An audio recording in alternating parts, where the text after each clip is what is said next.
Welcome back. Devbhumi દ્વારકાના ખંભાળિયામાં લોકોને મળશે નવા બ્રિજની ભેટ. 140 વર્ષ જૂનો કેનેડી બ્રિજ જર્જરિત બનતા તેની બાજુમાં જ બનશે નવો બ્રિજ. ખંભાળિયામાં ખામનાથ પાસે આવેલો રાજાશાહી સમયનો અંદાજે 140 વર્ષ જૂનો ઐતિહાસિક કેનેડી બ્રિજ જર્જરિત બન્યો છે. ત્યારે હવે તેની બાજુમાં જ આશરે 20 મીટર પહોળાઈ ધરાવતો અદ્યતન 4 લેન બ્રિજ બનાવવામાં આવશે.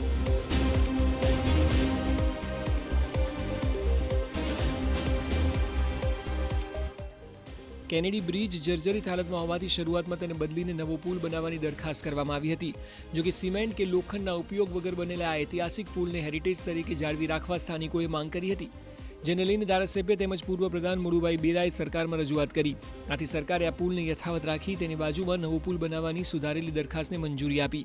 ટૂંક સમયમાં જ 28 કરોડના ખર્ચે બનનારા નવા પુલ માટે ટેન્ડર પ્રક્રિયા હાથ ધરવામાં આવશે. ગયા અઠવાડિયે રિવાઇઝ મંજૂરી આપી દીધી છે.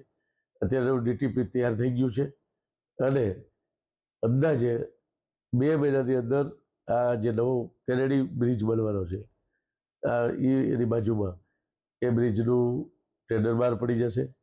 આવતી દિવાળી પછી જ્યાં પાણી ઓછું થાય એટલે આ બ્રિજનું કામ શરૂ થવાનું છે.